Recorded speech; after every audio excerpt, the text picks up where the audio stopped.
Tony, thank you so much for the introduction. And just for those of you new on the IARPIC Marine Ecosystem Community Practice, Jackie Grebmeyer, I'm at Chesapeake Biological Lab. Danielle Dixon, who raised her hand, she's at the North Pacific Research Board, and Lyle Britt, who raised your hand, he's also at NOAA. So you could do the introductions as we go along, but basically that's the three of us. Just briefly, IARPIC, I think you all realize it's an agency Arctic Research Policy Committee. We have about 18 government components that are part of the IARPIC. And it is the collaboration platform that you're on now connects scientists in the federal branch, the non-academic academic scientists, non-federal, and the Arctic communities in the platform. And basically, the focus of our community of practice is to increase the understanding of the ocean functions and Arctic marine ecosystems and their role, both in the climate and also to developing predictive capabilities.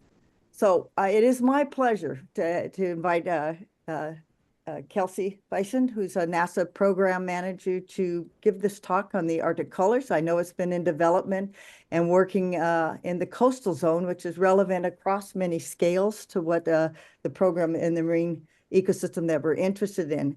So before Kelsey starts, she's a program scientist for the Ocean Biology and Biogeochemistry program at NASA headquarters. And she did her PhD at the University of California, Santa Barbara. So it's a great pleasure to have Kelsey present to us on the Arctic Colors science plan, implementation plan, and the involvement of NASA and future funding opportunities. So with that, Kelsey, it's your turn. Thank you so much, Jackie. And Tony, thank you for pulling up my slides and sharing them. We have sometimes some difficulties with NASA and Zoom, and so hopefully nothing will happen. But if I get pulled off or something, I'll be able to join within seconds. So anyway, thank you so much for having me, and thank you, Jackie, for the beautiful introduction. I'm Kelsey, and I'm one of two program scientists. I'm the deputy program scientist for the Ocean Biology and Biogeochemistry program. You may know Laura Lorenzoni, who is our fearless leader of OBB. And I really wanted to start today with gratitude to the science definition team that was recently part of Arctic Colors and disbanded last month following the release of the implementation plan. The implementation plan Tony had hosted on the website, so that's there if you want to look at it. It's a really beautiful document, and these are community members from our community who have dedicated truly countless hours that have drafted and really refined the ideas that shape colors and what it will be. So I really wanted to express thanks. Their implementation plan is currently under consideration at headquarters, and so today I wanted to mainly provide an update to the community on where we are with colors and what you can expect to see in the coming year. Can you go to the next slide, please?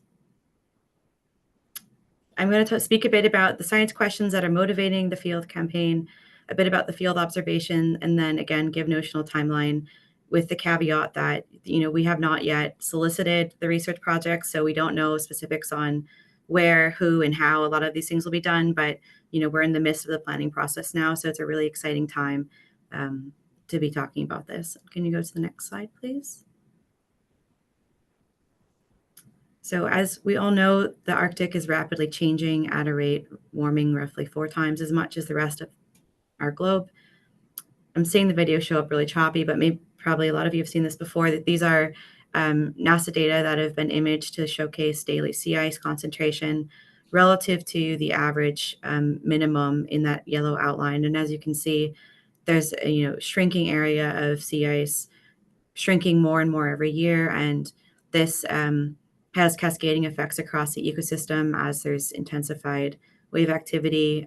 Sea ice as a habitat for marine animals are being threatened, and a host of questions and a lot more uncertainty than we have answers to, especially in the coastal zone. Can you go to the next slide, please?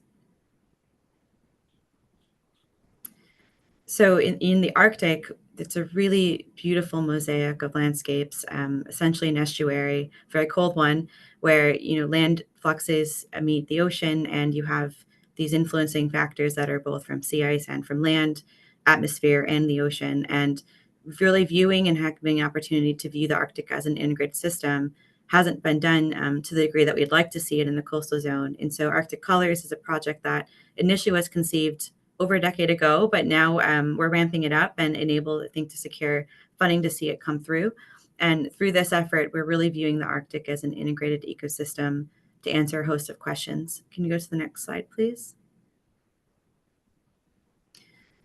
So I'll go a bit more into each of the questions, but very broadly, the proposed field campaign that we have here is to quantify the coupled biogeochemical and ecological response of the Arctic coastal system to all of these changing fluxes that I just mentioned. And as I see it, the questions are formulated along three axes, where one is land-ocean continuum, the other is ice-ocean, and then the other, which is, contextualizing all of this, is both historical understanding and future change prediction, so that we can understand a bit more mechanistically about how things are operating now in order to inform our understanding of how things will change in the future.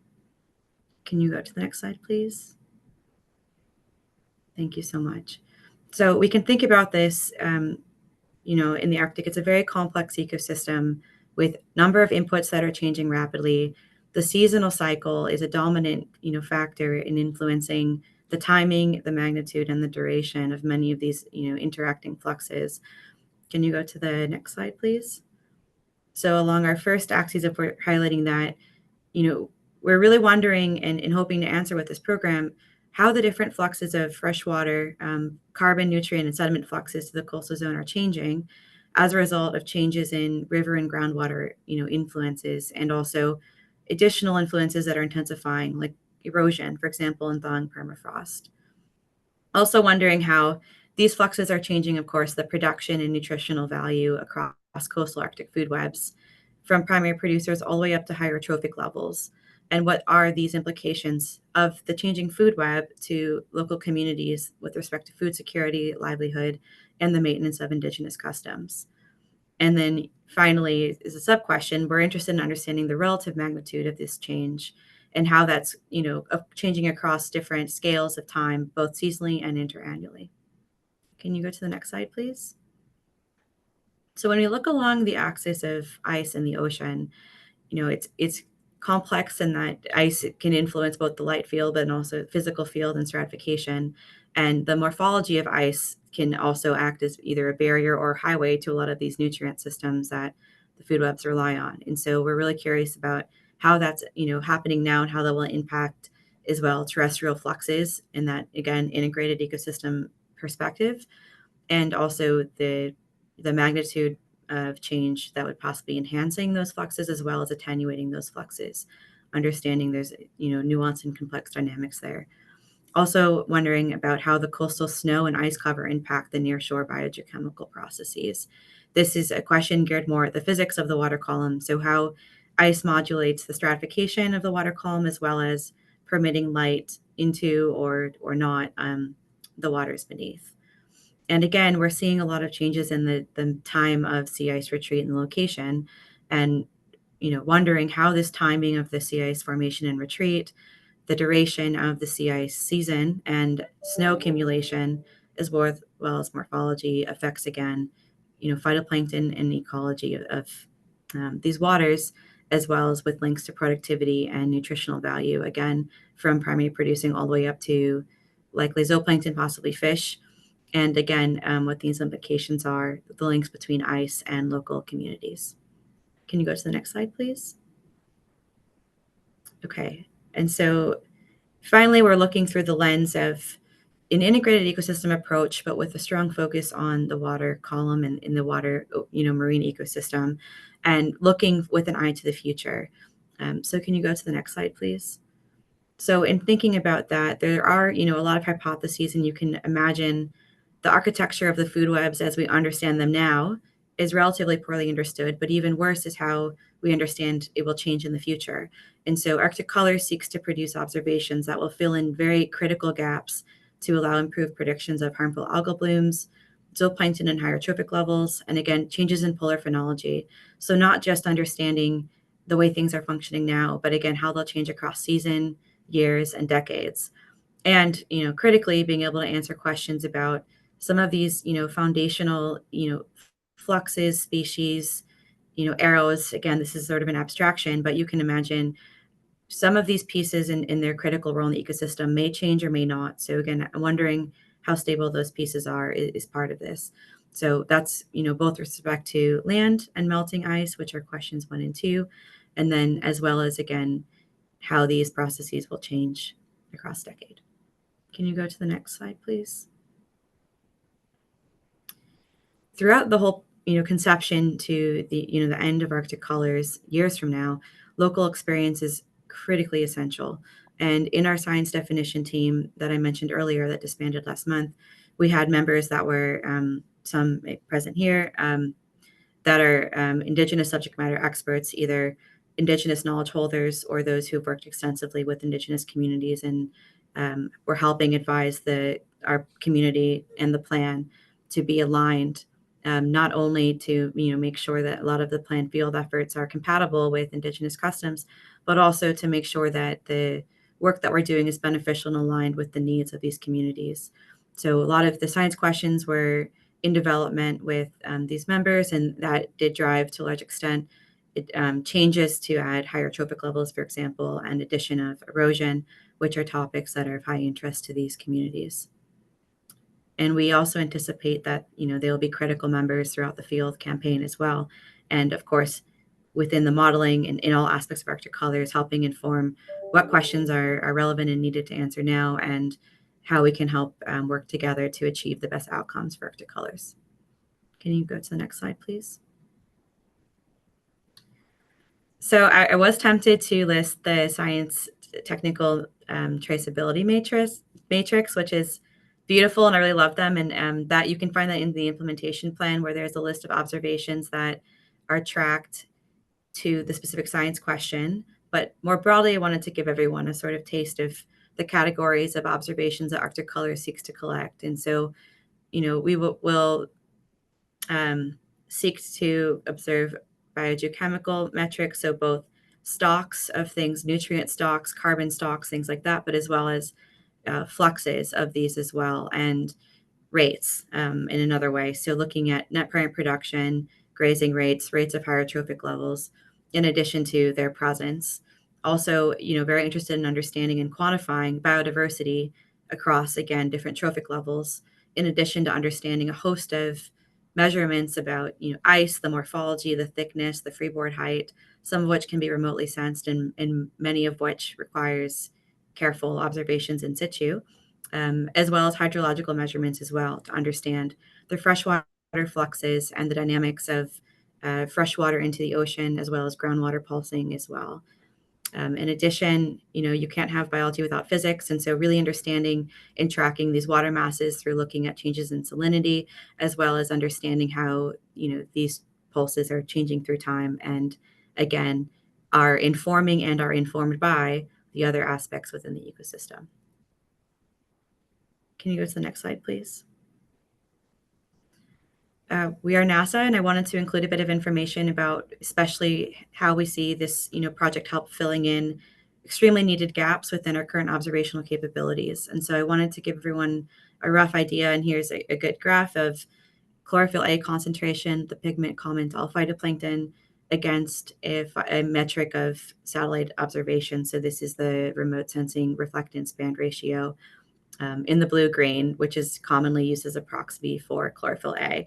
But you can see, and these are log scales, that there's some room for improvement, and a lot of the current complications in satellite algorithms come from changes in atmospheric composition and having algorithms that aren't appropriately tuned to the rapidly changing Arctic, with respect to both haze from smoke events and these wildfires, as well as the obvious one, clouds. Obviously, there's a lot of clouds in the Arctic, and with our passive remote sensing approach, there are limitations due to the solar cycle, and during solar and polar night, of course, it's challenging, if not at times like physically impossible, to collect any data from these passive sensors. That said, during much of the year, there can be high quality data achieved, and especially with the launch of PACE hyperspectral data, which we see as a perfect partner with Arctic Colors. And so by being able to quantify in situ these complex waters that have assemblages of sediments, turbidity, a host of dissolved organic matter at different times of the year, again, noting that the timing will likely change from what's been in the past and can be at times unpredictable, coupling that with field measurements to inform, what we can see from space. And in addition, moving really beyond chlorophyll into understanding phytoplankton groups and phytoplankton physiology. which PACE is extremely well suited for, as it's hyperspectral, and the hyperspectral nature of PACE allows for the discrimination of different phytoplankton groups, which is, of course, of more relevance to communities and also to the science questions that we hope to address. Can you go to the next slide, please? Okay, so these are, again, with many thanks to the science definition team who put this together, the proposed study locations of Arctic colors. And I wanted to note that these are notional and that we don't know precisely where we'll be going or who will be doing the work, and that will all be competed in a solicitation. But there was a lot of thought put into how to partition the locations in the Arctic, especially along in Alaska and Canada, into priority sites. This sort of, and this is detailed in the implementation plan, but wanting to have a mix of sites that were deemed high priority on the basis of having diverse and contrasting ecosystems. And you can imagine how that's needed not only to understand how the Arctic ecosystem functions now and how it will change, but also in a practical sense for model parameterization and informing what that will look like. Also, priorities for places that are undergoing extremely rapid change along any of the axes that we identified, as well as perhaps unknown ones that will be measured under Arctic colors. And again, this critical driver idea of what might be stable now may not be in the future, and there might be other areas where the opposite is true. Also, these sites again were chosen based on an extensive compilation of monitoring efforts, both Western knowledge and traditional Indigenous knowledge of what's been collected in the area and what places have a relatively well-known understanding versus places that have a poor or understudied understanding. And again, logistics plays a role as well. So here's a rough snapshot. The Mackenzie and the Yukon are definitely super high priority areas in these locations. And again, this will be vetted and competed during the solicitation phase of where specifically Arctic colors will go. Can you go to the next slide, please? I also wanted to briefly mention Forte, which is recently awarded NASA EVS mission. And Forte is beautifully synergistic with Arctic colors. It's a program that will operate in North-South Alaska and has synergies with some of the tier 1 sites that Arctic colors team has identified, and is a field campaign that will have a host of field observations.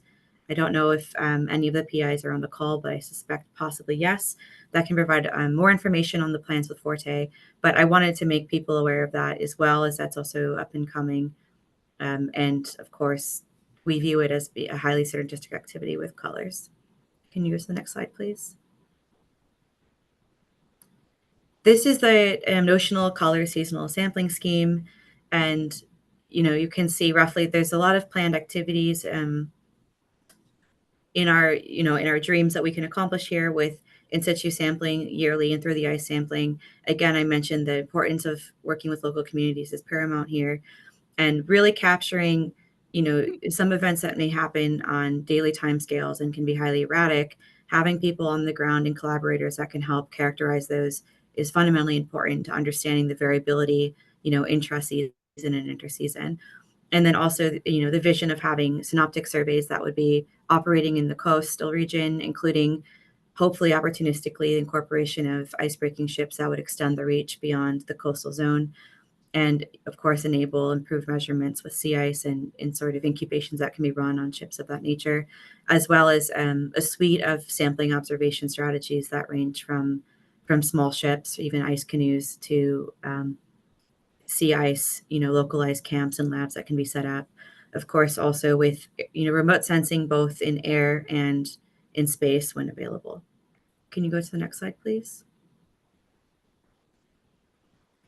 This is a suggested timeline, and we are in November now, and we received the implementation plan last month, and we're currently working on internally, as I mentioned before, advertising Arctic colors within headquarters, and then we'll be writing a solicitation that will come out in Roses 2025.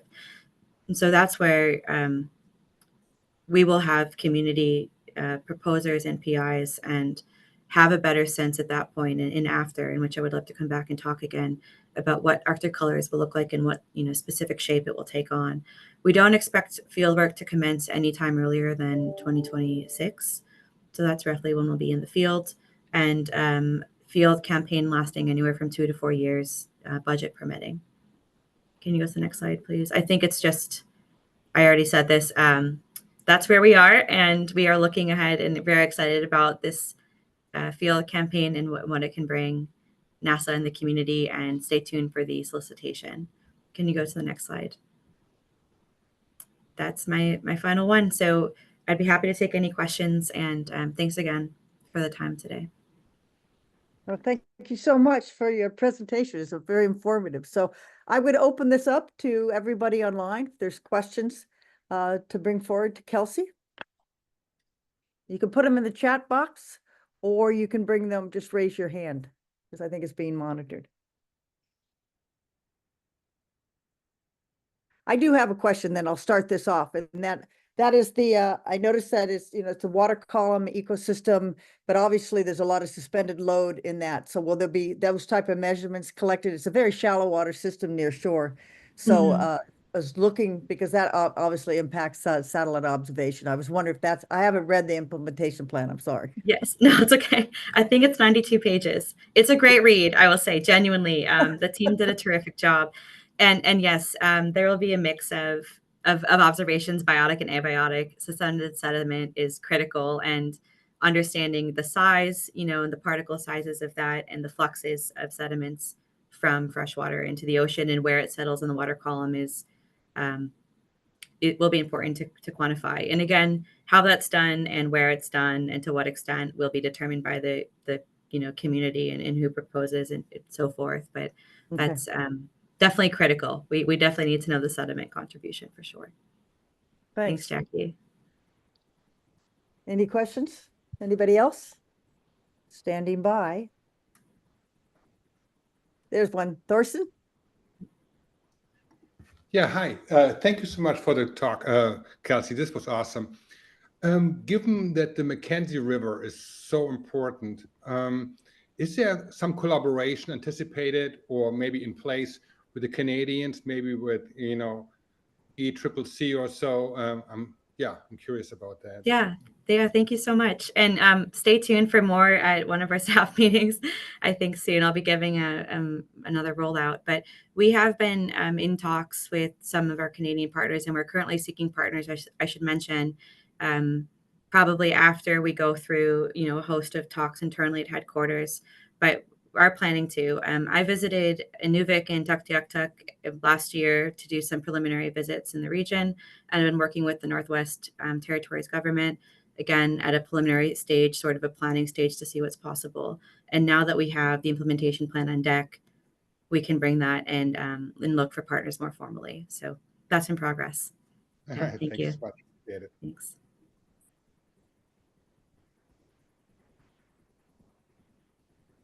Okay, David Allen.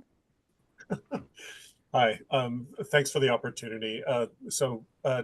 As you may already know, the ship time resources are really limited at this juncture in time. And I was wondering whether there's opportunities for interagency collaboration, coordination on some of the existing field campaigns that are already starting that could actually help or assist with the mission of Colors, as well as stabilizing some of the existing field campaigns that some of the other agencies are hosting. And my name is Dave Allen. I'm a program manager from NOAA in the Arctic Research Program that sits within the Global Ocean Monitoring Observing Program. And Jackie is the co-chief scientist of one of the cruises that we put out every year. So full disclosure across the board. Yeah. Thanks. Thanks, David. It's great to meet you. Yes, absolutely, opportunities for interagency collaboration, and that will be forthcoming. We should definitely talk. Thanks. Yeah. So I'll ask the next question. Is that, have you had discussions then with the the LTER, that's the nearshore, both the lagoon system, Ken Dutton, and the other groups that are during the development of the implementation plan? Because there are a lot of coastal work that's being done related to that. I just wondered if there was interactions there. I know that there definitely is mention and thought put into incorporating LTR measurements into, informing the plan. And I believe there are discussions. I haven't personally had them yet. But again, as we get forward into the planning phase, this is kind of now the time when we're going that we have something on hand with our implementation plan to talk to partners.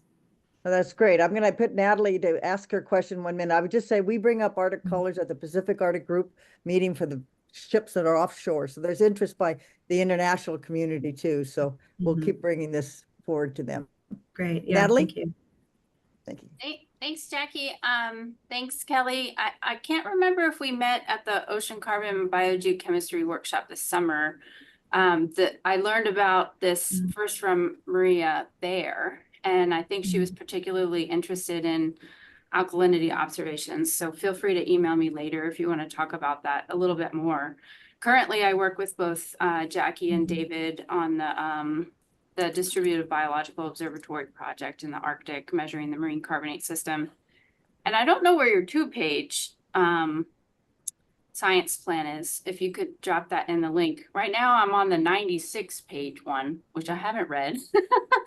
But that's the one. Oh, okay. I said 92, maybe it's 96. It's not. Oh, for some reason I thought you said 2-page. I was like, oh, I want that one. Okay.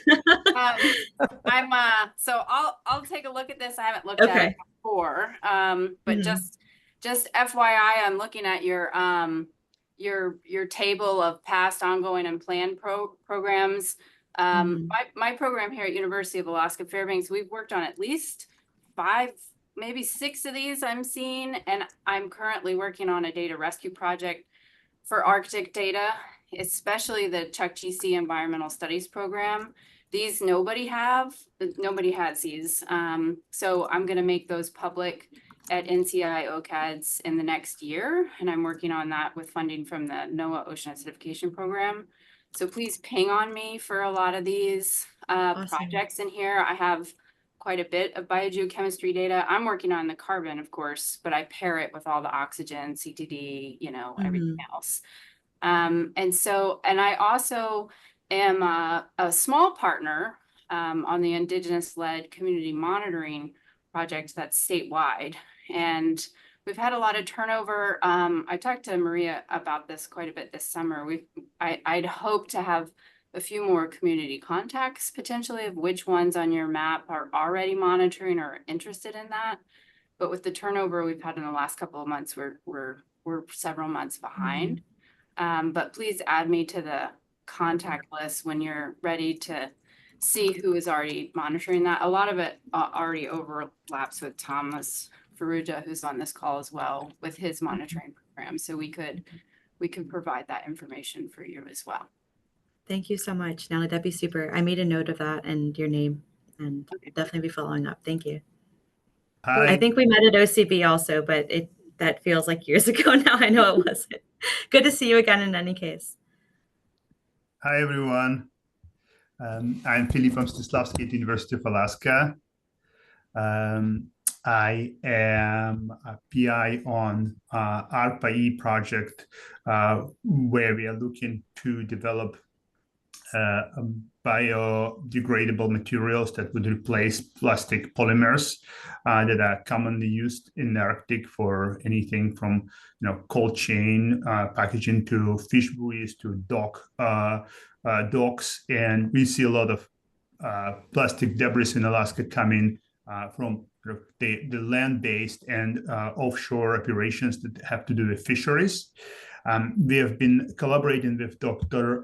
Lynn Rothschild at NASA with the NIAC Microtecture Program Phase 3 study for several months now, and would be very interested in staying involved. Please add me to your list. And I was wondering, in terms of the carbon storage and plastic reduction, are you looking to collect any data on that, specifically on plastics and microplastics?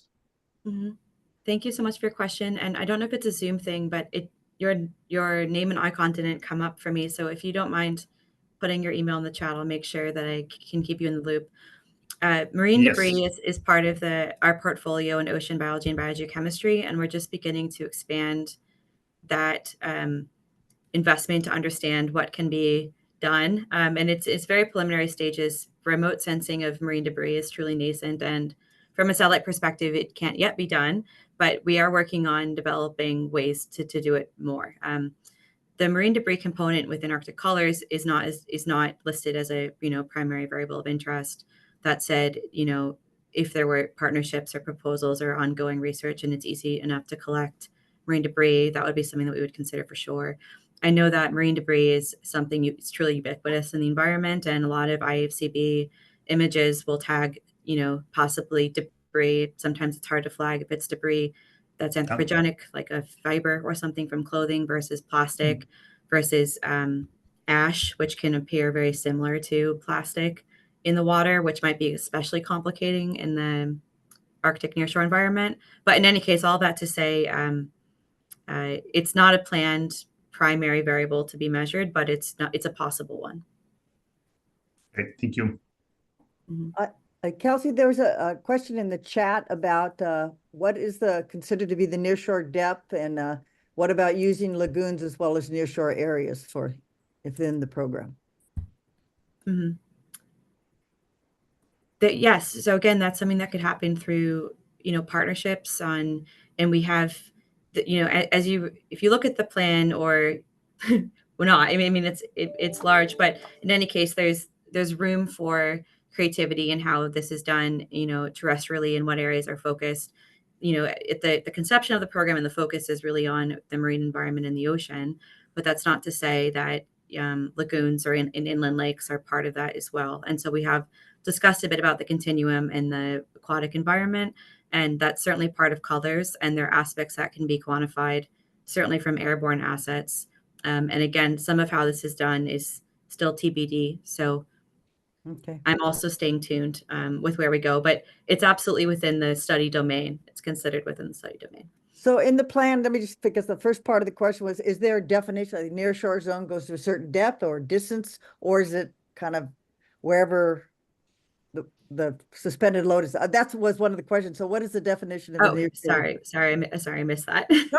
Yeah, but there's two parts. To my memory, it's not something that we quantified in terms of meters, but is rather something that's quantified along, bathymetric targets. And I want to say that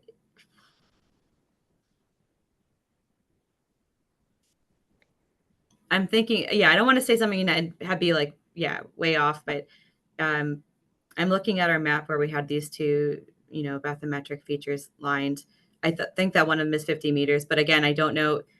We're interested in understanding the nearshore coastal environment, and we'll have, as we have assets permitting, opportunities to go outside of that into the more open ocean coastal environment. Obviously, that's still quite shallow to work in. Yeah. Well, thank you. I just want to pass that question on. I think that came from Todd. Thank you. Normal. Thanks, Todd.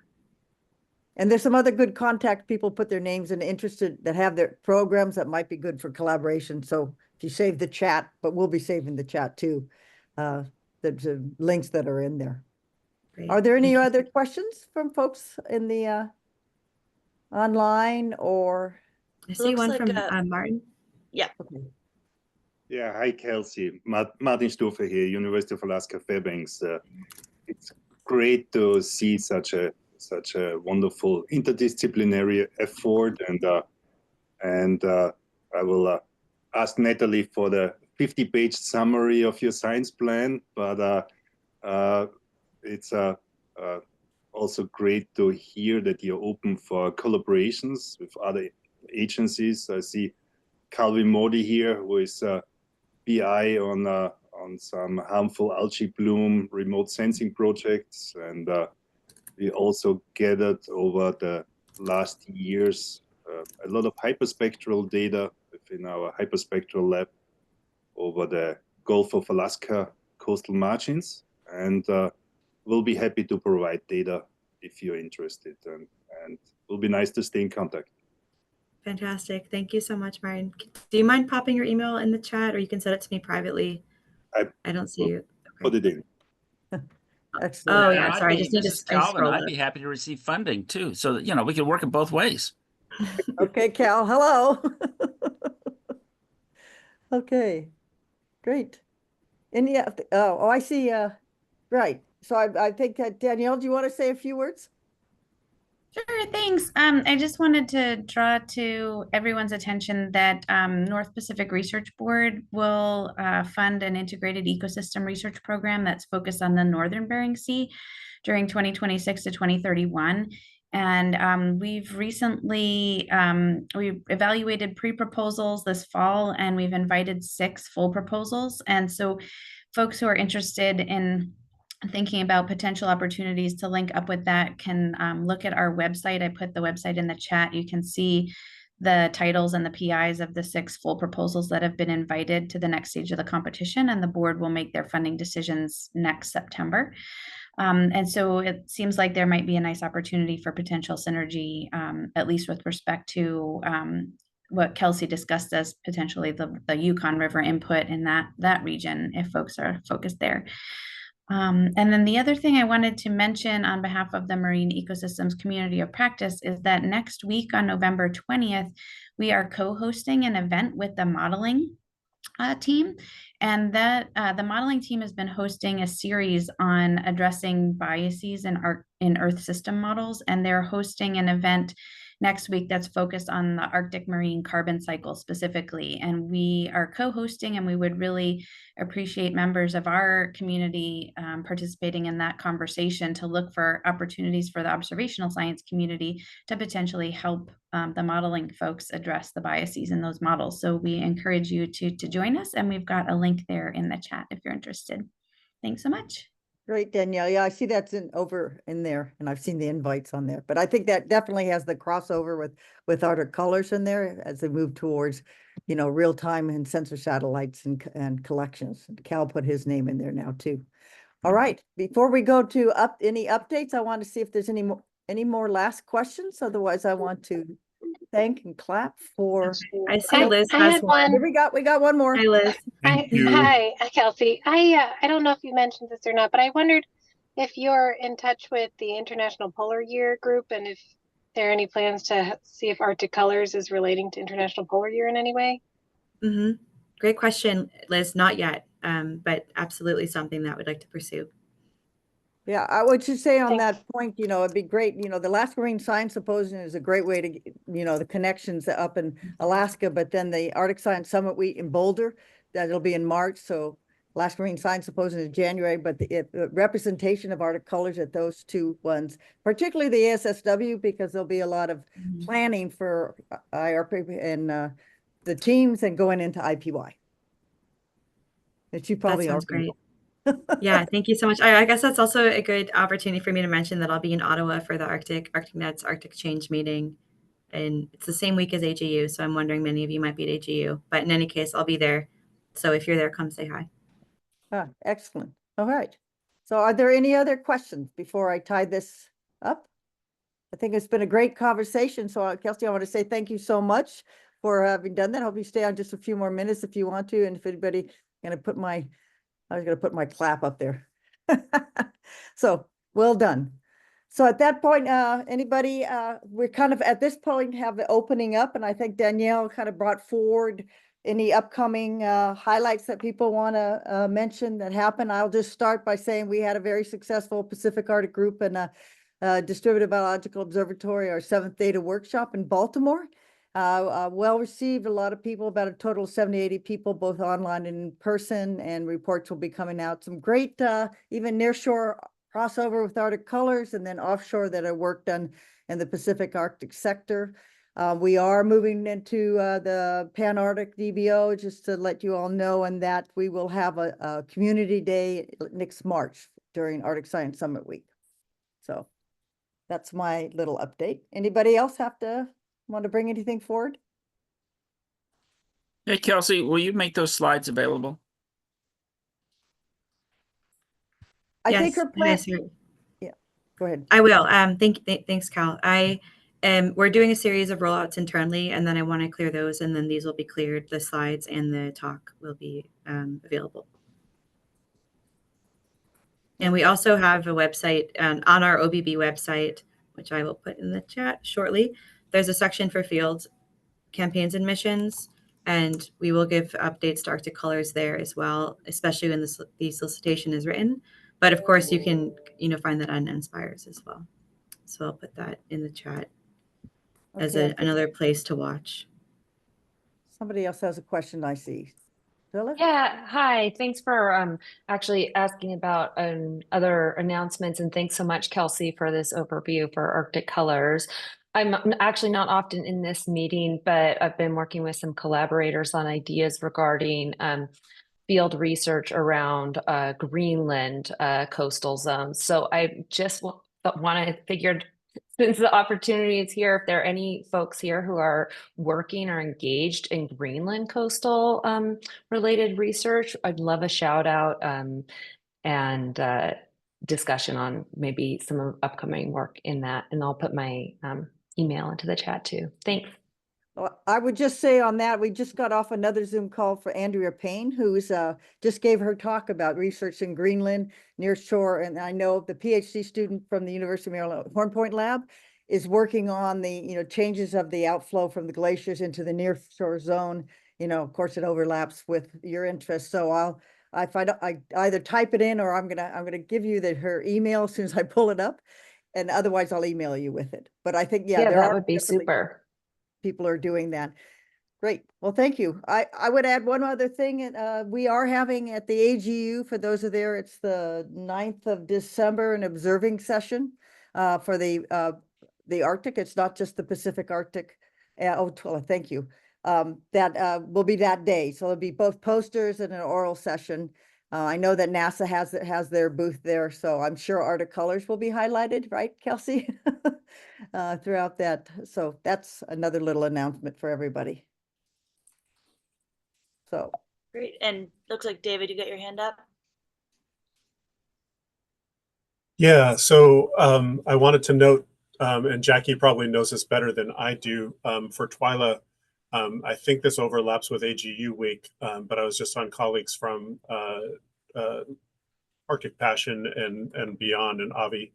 I think there is an Atlantic DBO meeting that's coming up during AGU week, but Atlantic DBO would be one of the places where you could find folks who are working on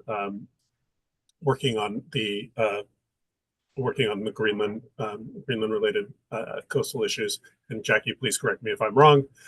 I know you're busy AGU week, Twyla, so looking forward to the launch of the Arctic Report Card this year. And Jackie, if you don't mind, could you just for the record tell people when the observing session is at the at AGU, because you told them the what but not the when.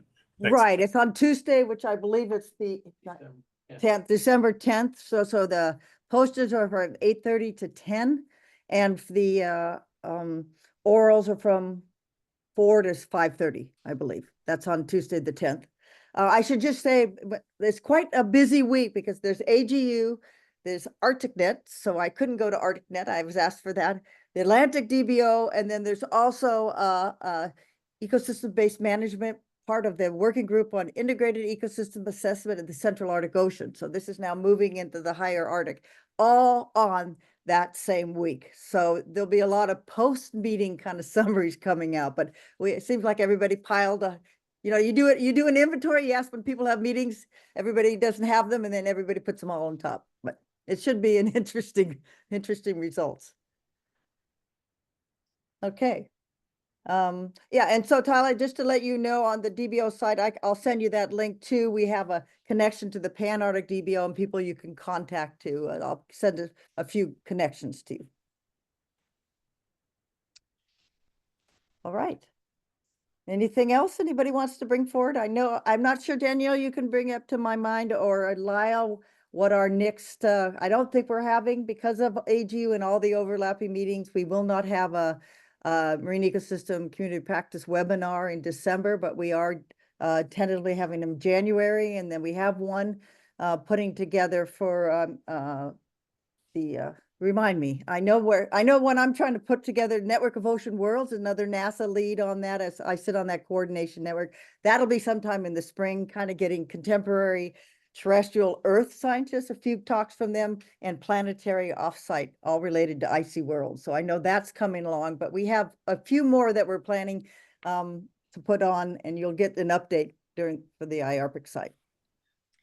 Yeah, and we should mention that Jackie and Lyle and I are going to be participating in early winter in a team leaders coordination workshop, and we'll be talking about plans for the coming year. So we welcome input at any point from any of our members about topics you would like to see our community put on the calendar, especially if you're willing to help us host one. So thank you. We wish everyone a happy Thanksgiving, and we look forward to seeing you soon. I think that's, unless anybody has any more updates and statements, I think we all have time to do other things. But it's been great. So Kelsey, one more time, I want to thank you for coming forward on this and bringing it forward. And I think it's a really exciting time for that Arctic Colors activities and for the science community. And there's a lot of connections with ongoing and planned programs. So it's exciting times, actually. Thank you so much. And thanks again for having me. All right. Bye-bye. Thank you all. Kelsey. Thanks, everyone. Thanks. Save this thing.